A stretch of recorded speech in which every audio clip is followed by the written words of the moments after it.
Hello, and welcome to another Fantasy Premier League video.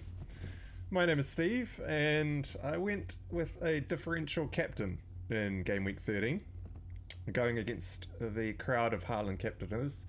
Pinned the armband on Son, which made for a pretty rough week all in all, falling from just outside the top 50k to just outside the top 84k. So quite a massive rank drop in terms of, well, percentage rank drop, I suppose. But we have two free transfers in hand, one of which is already spent, which we'll go through in a minute. And we are looking to attack game week 14. Just on a side note, I actually recorded this video yesterday, so apologies that this is coming out a little bit late. I usually release on a Tuesday, but upon recording it, I found that my microphone was crackling throughout the entire video. So I have upgraded the microphone, but I've yet to get a stand, so we're currently just using a new mic sitting on the desk, which does have a little bit of feedback when I bump around on the desk and stuff. So apologies, please bear with me. I will be getting a stand sometime very soon. I have also upgraded the video camera as well, so we are now in high def, which is much better than pixelated Steve. So hopefully the viewing experience is a little bit better moving forward.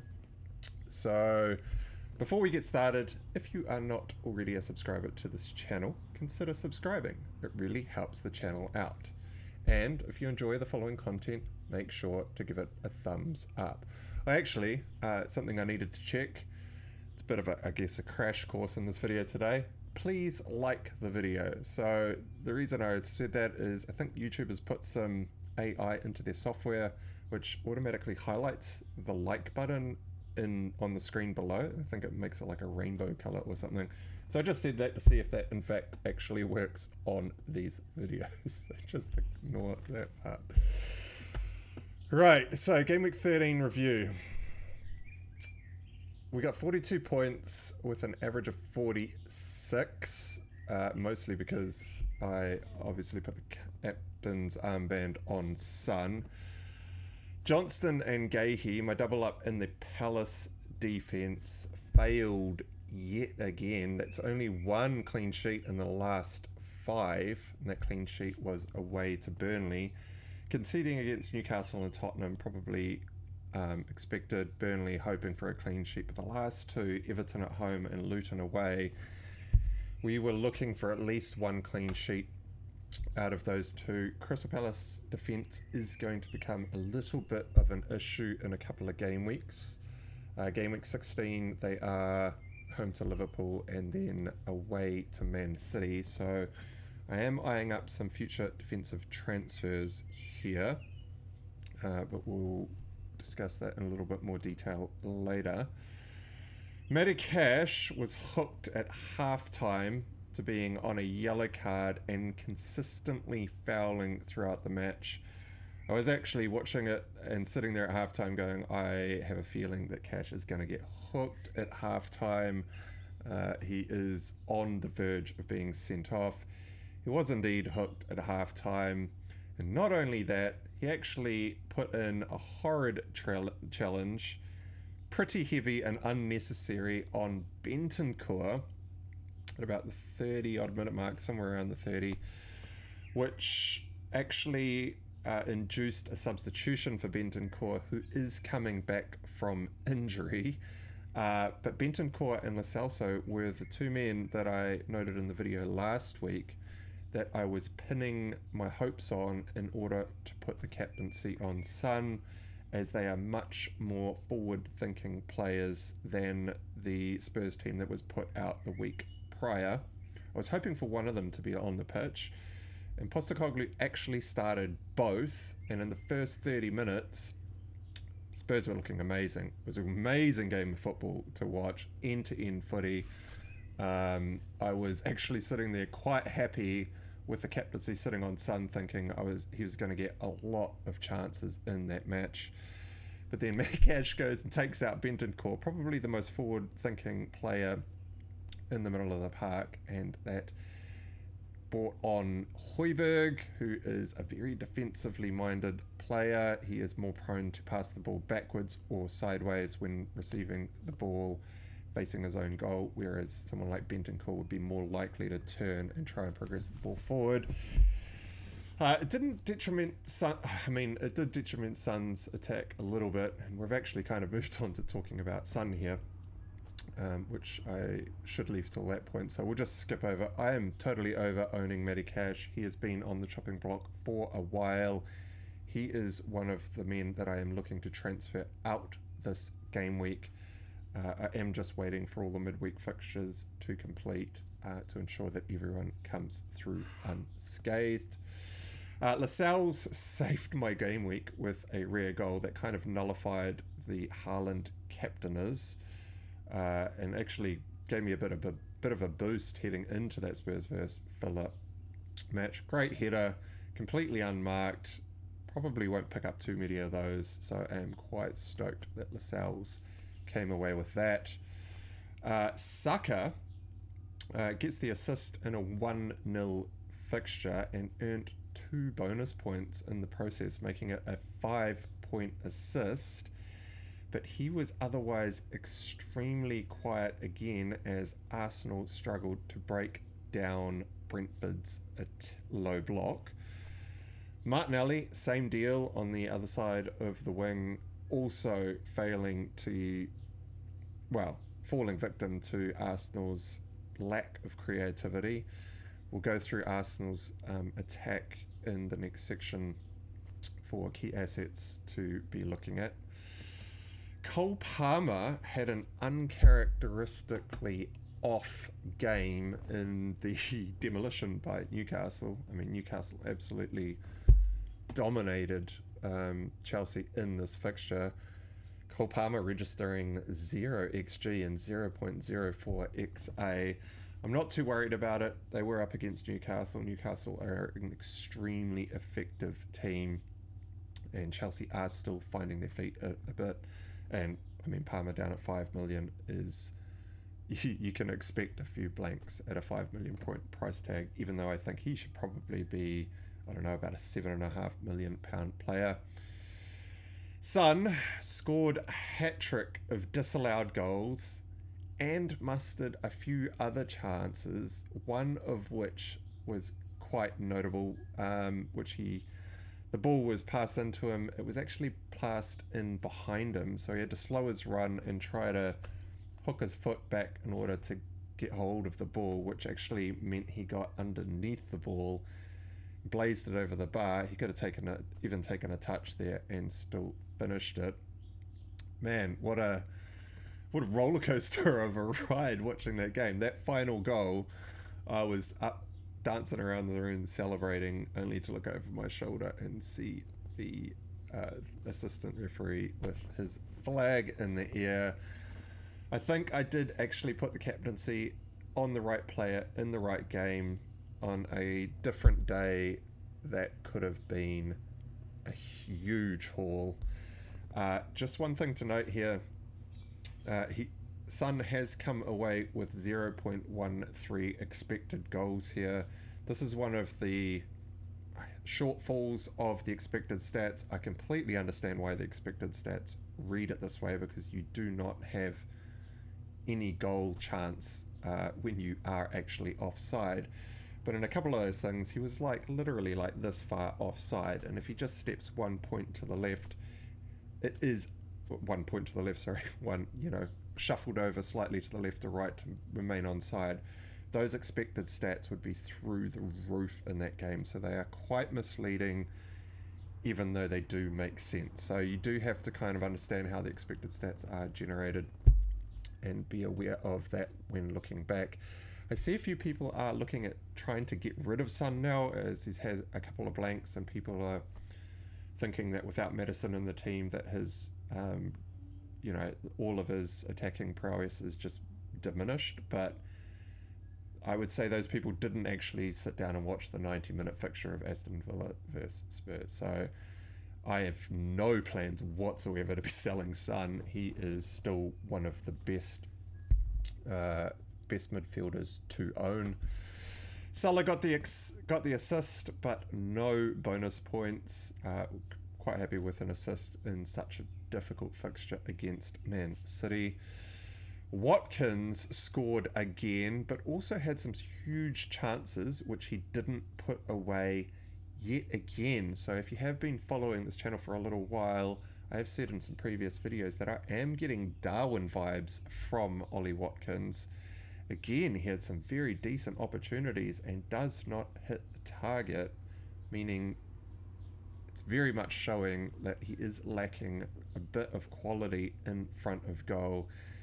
And that has actually put him on the chopping block for me within, not this week because he is against Bournemouth away, but I'll be looking to get rid in game week 15.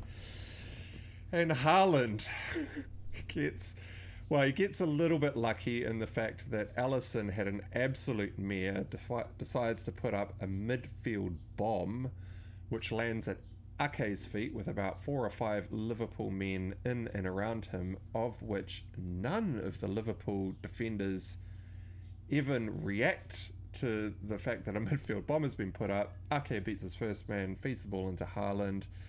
Can't take anything away from the finish. It was not an easy finish. Shooting with the inside of his foot, which will put a little bit of curl on the ball, taking the ball away from goal, and still manages to get it underneath Alisson and in at the far post. Amazing finish. That's what Haaland can do, but it did take quite a big mistake for Haaland to get that return. So I think correct decision, wrong outcome. That's the fine margins that we are playing with in FPL. Sometimes we get lucky, sometimes we do not. My bench is a little bit worrying. I've got 3 players that did not play. Kabore injured, Woodrow just doesn't play either, and Turner has lost his spot. But Bulldog does come through with a cheeky assist, which would have been quite helpful had he been on the pitch instead of Matty Cash. So fallen from just outside the top 51k, excuse me, all the way down to just outside the top 83k.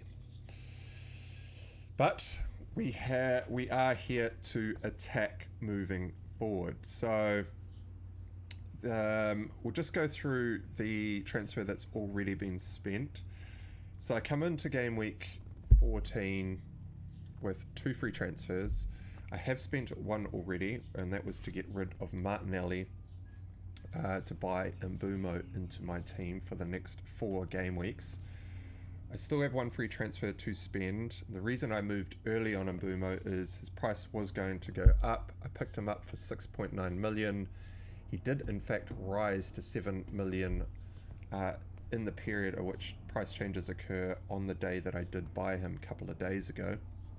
And the reason that I went early on Mbeumo is not too worried about the fact that Mbeumo cannot get injured in any midweek fixture because he did not have a midweek fixture. But also I had dead on money to go from Matty Cash up to Kieran Trippier, and that is with Matty Cash at 5.1 million. Now Matty Cash is trending down and looking like he is going to drop to 5 million. If that does occur, that will in fact price me out of Kieran Trippier, so I've had to go early on Mbeumo. I'm holding that second transfer just to see what comes out of the other midweek fixtures, because if any of my other players like Haaland, Salah, Saka, anyone like that, if they got injured in midweek, it may in fact change my mind on whether or not I should sell Matty Cash this week. But to be fair, I am completely over-owning Matty Cash. He has not pulled in a clean sheet for the longest time. His attacking, his chances of attacking returns are just not there, and I would much rather have a Kieran Trippier in my squad. Defence is actually a bit of a minefield to be picking any sort of returns here. There's only 2 clean sheets in game week 13. Very minimal amount of attacking returns available out there, and so Kieran Trippier solves both those problems. Great defensive team, one of the best attacking defenders, and so I just want to bring him in and lock him in moving forward. So that is the transfer that has already been spent a couple of days ago, and my tentative plan is to obviously buy Kieran Trippier for Matty Cash. So, some key assets to keep an eye on moving forward. Alisson is injured or is flagged, and we are unsure as to exactly how bad that injury is, whether or not he's playing this game week or whether or not he's going to be out for the weekend and an extended run of fixtures. And if he is, Kelleher is only 3.9 million and will be nailed on if Alisson is in fact out. Now, this is a huge mistake from FPL here. Kelleher should be at least 4.5 million as a backup keeper to a team like Liverpool, who are very defensively sound. 3.9 is just way too cheap and does solve a problem for me. Should I look to jump on Kelleher in replacement of Johnston for his two tricky fixtures against Liverpool in game week 16 at home and then away to Man City in game week 17. If you have not been following the channel for a little while, I am planning to wildcard in game week 19. That is in order to be able to use my triple captainship in game week 20 if in fact the Man City double is announced for game week 20. If not, I may not be wildcarding in game week 19 and I might wildcard a little bit later. But someone like Kelleher would in fact save me a problem for game weeks 16 and 17. Liverpool are away to Crystal Palace in game week 16. It's a great defensive fixture. And then at home to Manchester United in game week 17. And Manchester United are still struggling. Now, I do know that Manchester United did just win the fixture 3-0 against Everton, and I did watch that game. Amazing goal by Garnacho. I mean, that's probably the goal of the season, and probably the best goal that I'd say Manchester United probably has scored.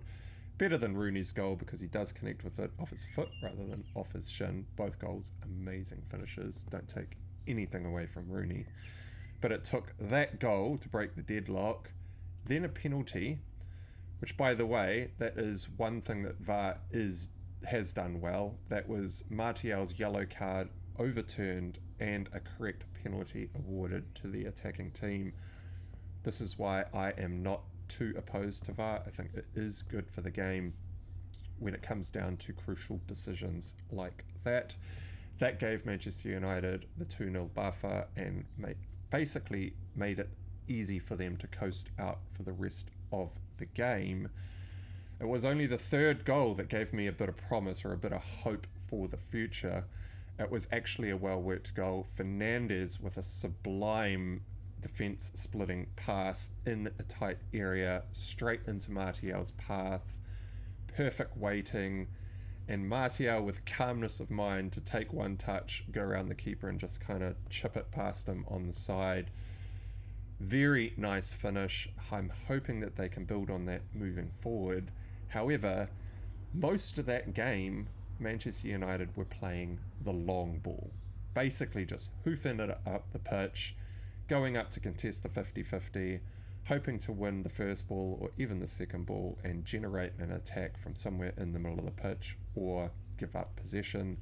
I do not at all rate the style of football, but I suppose with the personnel that we have decided to put out on the pitch, that is all we can do, which doesn't really make sense when you've got someone like Onana in net who is amazing on the ball, but our defensive players just are not comfortable on the ball, and we just seem to be struggling in working it out from the defense. And so I kind of understand why it's happening, but it does not make for, well, A, great viewing of football, and B, good FPL prospects, because you are consistently giving the ball away quite often in 50-50 challenges when you had possession of the ball. So Arsenal's attack, something to keep an eye on, is waning. and they are struggling against any team that deploys any sort of effective low block. Now, I bought Martinelli in for Maddison when Maddison got injured a couple of weeks ago. Now, that was actually a mistake. I should have brought Mbeumo straight into the squad, as that would have actually saved me the transfer of going from Martinelli to Mbeumo, and would have given me the additional transfer that I will need in a couple of game weeks' time to deal with both Gahey and Johnston for that game week 16 mini fixture swing from a defensive point of view. Should have gone straight to Mbeumo, but I did know that I was investing in Martinelli. Martinelli's a great player. I was hoping that he would help turn Arsenal's attack around, but having watched Arsenal's last two games with a very keen eye, they are not attacking at all well. It is an incredible lack of creativity, and it isn't even that difficult to see what they are doing wrong. So Brentford play a low block, 5 men across the back line. Well, this is especially when they're coming up against, the top teams. 5 men across the back line, 3 men in front of them, and then the 2 strikers kind of sitting about where you would expect like a central midfielder to be playing as a natural position on the pitch. That's what means low block, highly compressed in their own third. It's kind of like a Christmas tree shape, and the main difference is they've got that extra man in the defensive line across the back. Now, Arsenal basically attack very similarly with the same sort of philosophy as what Man City does, where they will hold the ball very well just outside that low block and work the ball around in order to try and find some defense splitting passes or some good runs that are untracked, or a whole bunch of other ways that they could break down the defense. But Arsenal, okay, so what Martinelli picks up the ball on the left hand side. He looks up, and typically he's marked by 2 men, sometimes 3 in that Brentford fixture. And so he goes, all right, I'm not favoured to take these men on. I'll just pass the ball inside. And Arsenal work the ball inside, then to the next man, then to the next man, then to the next man, all to the nearest person. They work it all the way across to the other side of the pitch to Saka. And because the ball speed is so slow, they haven't cut out any men in the passing across that movement. By the time they get to the other side of the pitch and Saka picks up the ball, gets the ball at his feet, takes a look up, he's marked by 2 men, sometimes 3, and goes, I don't fancy taking them on, let's walk the ball back inside. And then they do it again and just work the ball all the way across to the other side of the pitch, back to Martinelli. As slow as you can imagine, extremely tedious, boring as for the viewer. Yes, they are maintaining possession, but it is ineffective possession. Martinelli picks up the ball again. He is again marked by 2 men. Doesn't fancy taking him on, and so they repeat until they lose the ball, and there is just no attack. This largely falls down to the men in the middle of the pitch not putting any pace on the ball as they move it, and again, not cutting out the men. So instead of just passing to the nearest player, they need to be cutting out men to move the ball quicker, so that Brentford have less time to move their 5 men across the back of the park over to the other side of the pitch to shut down the 2 most attacking players in Arsenal, which are Martinelli and Saka. You take them out of the game and Arsenal just have nothing. Odegaard had very little to do in the way of creativity, and it was just, I just do not see where the goals are going to come from if they're going to just play like that as they move forward. And so that has actually put Saka on the chopping block for me. Not straight away. He is now in my shortlist of potential players to sell. Obviously, I sold Martinelli instantly because he doesn't have any free kicks or penalties, whereas Saka does. And so Martinelli to Mbeumo made a hell of a lot of sense. But if other teams just pick up what Brentford have done here and deploy exactly the same tactics, Arsenal aren't going to be able to score very many goals. And so that's a long-winded explanation as to why I am potentially looking to sell sucker in sometime in the near future if nothing changes at Arsenal. Doku is one hell of a player. I am loving his style of football the more I watch him. So pretty much all of the attack in the Man City versus Liverpool came in the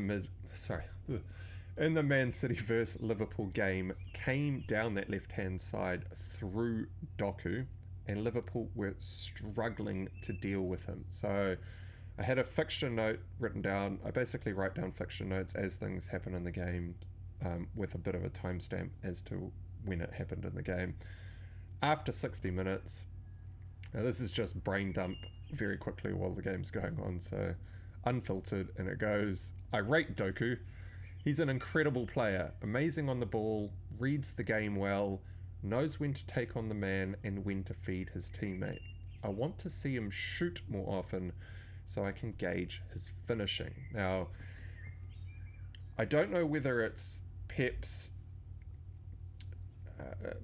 extreme focus on maintaining ball possession or not, but there were opportunities for Doku to take on a half chance shot, and he doesn't seem to take any of them. So I would like to see Doku shoot a little bit more, and if he does start to pull the trigger, he could be an incredible FPL asset while Grealish is out injured. And even then, I could see Doku starting over Grealish in those games where potentially they need to score a quick couple of goals. They're not too worried about the opposition. Grealish seems to come on the pitch a lot more when they're up against like Arsenal, Liverpool, Man United, Chelsea, those types of games where Pep just wants to hold onto the ball. Whereas Doku is he is the spark in that team. The go forward, the man that is getting into the box, finding players in the box and generating shooting chances. He is someone that I am eyeing up for potentially a future transfer in, especially around game week 20 when that double could be dropped. We will have to see what the situation is around Grealish, but someone to keep an eye on, which I don't hear too many content creators talking about. So thought I'd chuck that one out there. Couple of very short notes. Newcastle are generating loads of attack. This is why I am looking to sell Watkins next week for Isaac.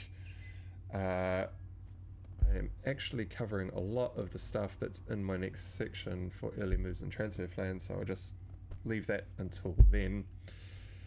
Brentford have a decent defensive prospects when they deploy the low block, which they do against all the top teams. And so if you are looking to invest in Brentford defense, I am not actually too averse to playing those defenders in those tougher fixtures against the likes of, say, Chelsea, United, those types of teams. I think will struggle to break Brentford down, and you could sneak in a couple of clean sheets that do not look like they could be there on paper.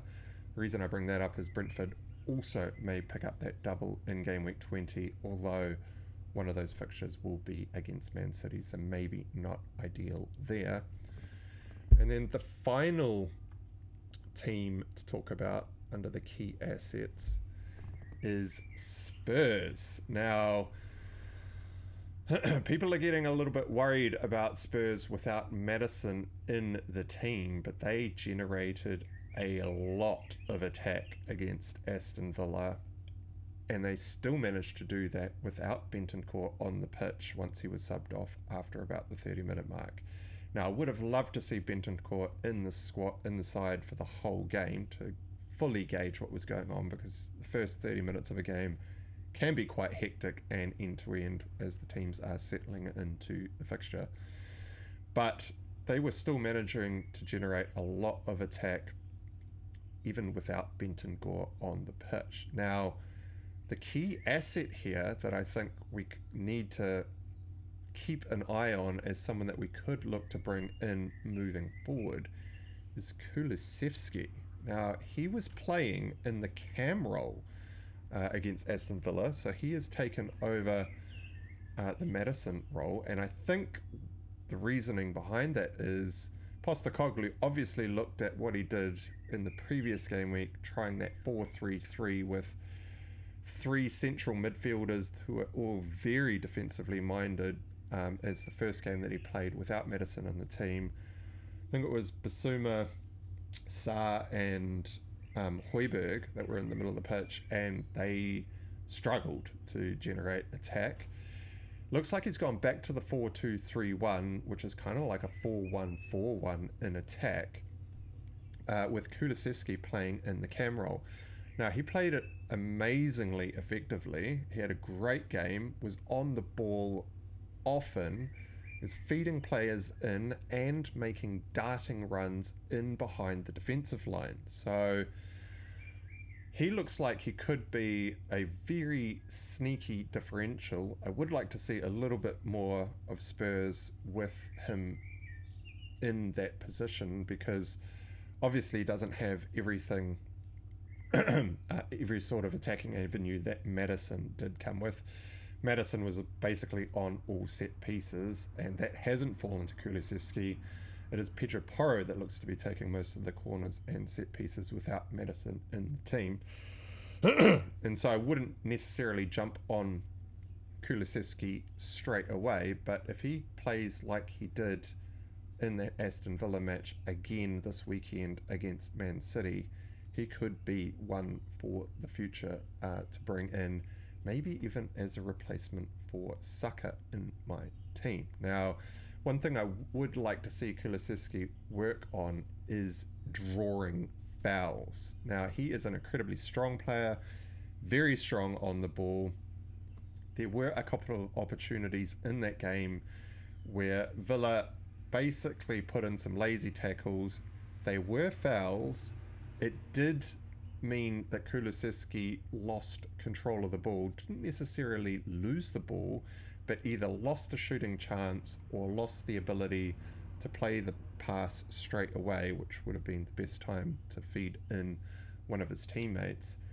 And instead of going down in a very dangerous position in and around the box, he stays on his feet and actually ends up taking a couple of touches and then losing the ball. Now, I don't advocate diving, and I'm not at all advocating for diving here, but unfortunately, the way that the game is adjudicated, referees just will not give the foul unless you hit the deck if you manage to take a couple more touches trying to regain control of the ball and losing the ball in that process, because they basically deem it as you still had control of the ball. Now, if he had have actually just drawn the challenge, ridden it, and hit the deck, he would have been awarded some fouls in some very dangerous positions. Some of them could have even been in the penalty spot, in the penalty box, and that might be one of the reasons why we have not yet seen a penalty awarded to Spurs. Their attacking players aren't going down necessarily when they should, when they have actually been fouled, and they need to let the referee know about it. But anyway, that's just a little side note. I would like to see that a little bit more from Kulusevski, especially when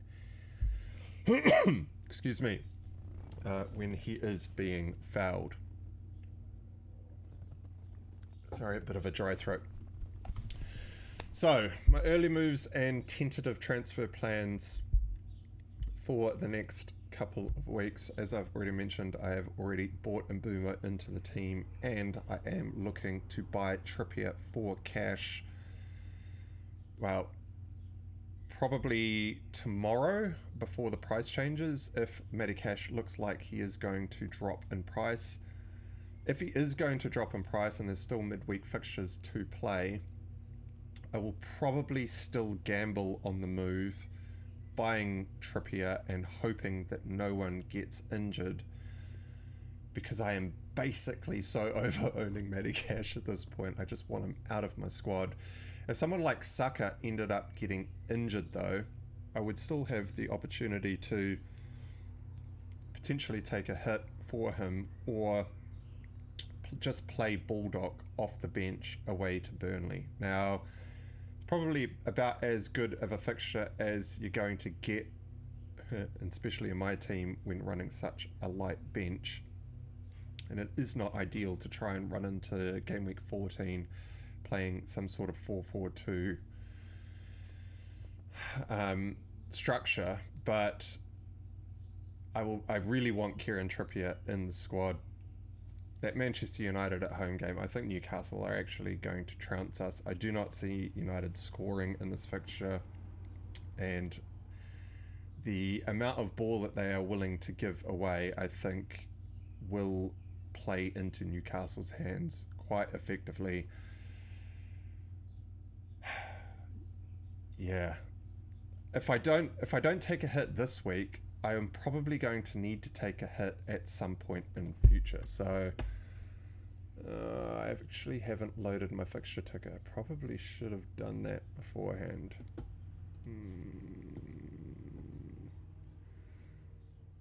This is not ideal, showing a bit of code on screen, but we will just see if we can get away with it.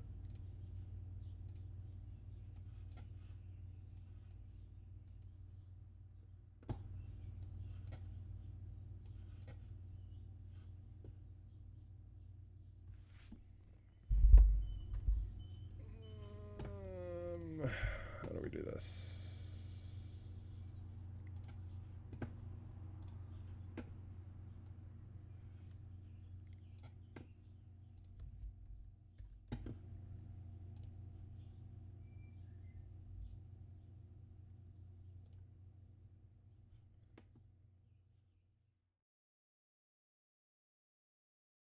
There we go.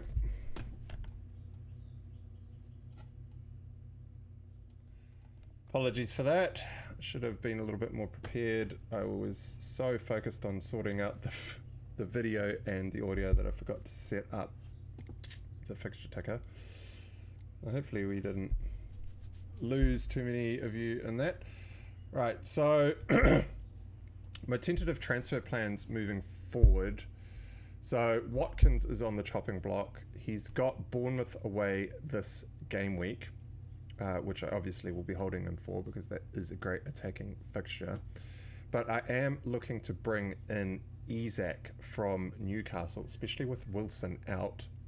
I think Newcastle, I mean, watching that Chelsea game, like if they can do that to Chelsea 4-1 and just dominate that game in that way, they're going to be able to attack against any team coming forward. They have the best run of fixtures up until game week, second best run of fixtures up until game week 18 on my fixture ticker, which is the last week that I would need any of these players, as I am looking to wildcard in game week 19.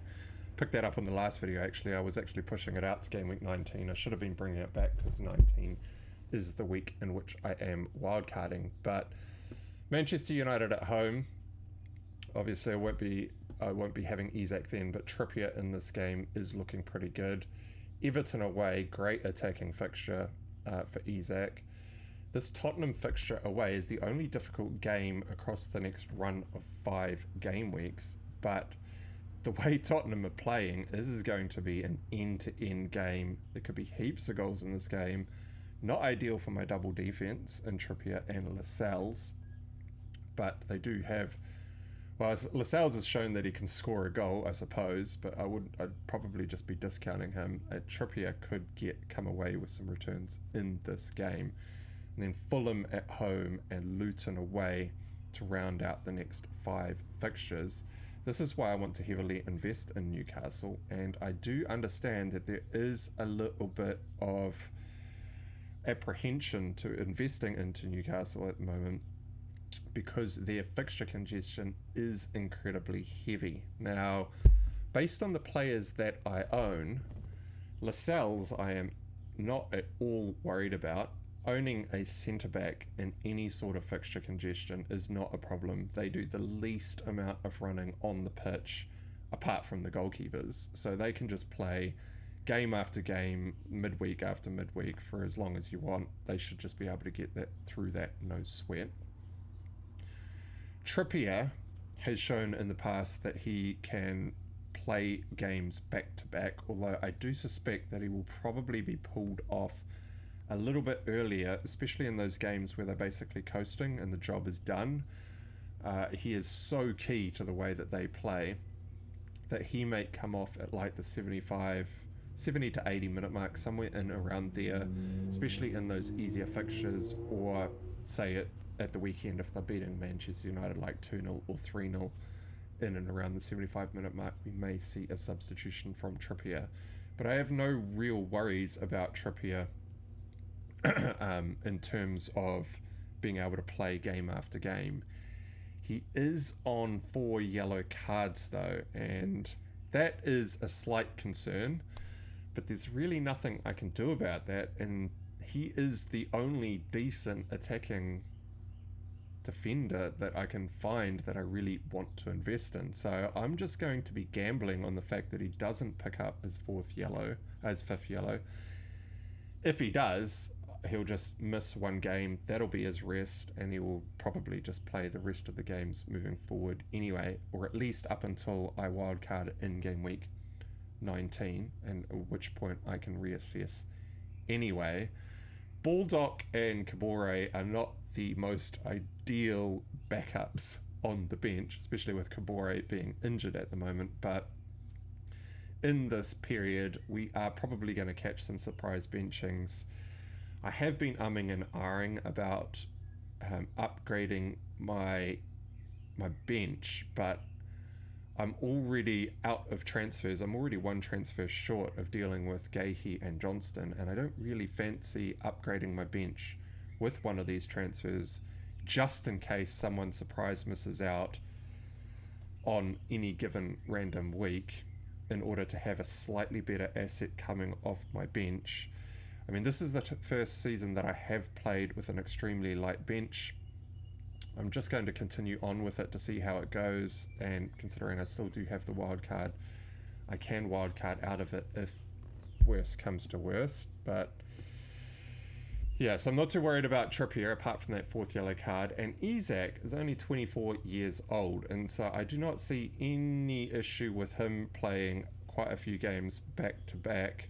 Although I think what will end up happening is he'll probably end up being about an 75 to 80 minute man in most of the fixtures, like what we saw at the weekend. He came off, I think, about 10 minutes early, and Gordon went up front for that final bit of the game.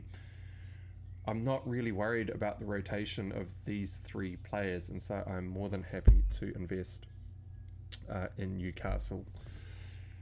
So that'll be Watkins to Isak in game week 15, potentially Turner to Kelleher in game week 16 in order to bench Johnston against Liverpool. But that will mean I will have to play Gahey in that game week against Liverpool, or potentially playing Baldock versus Brentford off the bench, which maybe that's the way I end up going. This is kind of highlighting the mistake I made in bringing in Martinelli for Maddison instead of going straight to Mbeumo. I would have had that extra transfer up my sleeve and could have been able to deal with both Johnston and Gahey for game weeks 16 and 17. And the closer that we get to game week 19, the less inclined I am to take a hit, because I don't really want to be taking a hit just a couple of weeks before I'm going to wildcard, because that is just way less time for that hit to be repaid in the game weeks upcoming. So that's basically where we're at. We're already at 43 minutes. I have run over time yet again. I tried to get through that a lot quicker. I actually got through it in about 39 minutes in my first recording with the crackling sound all the way throughout. But that's it for this video. So thanks for sticking with me through it. If you enjoyed this video and got something out of it, press the like button and consider subscribing. And if not, that's all right too. I appreciate you watching. And until next time, cheers.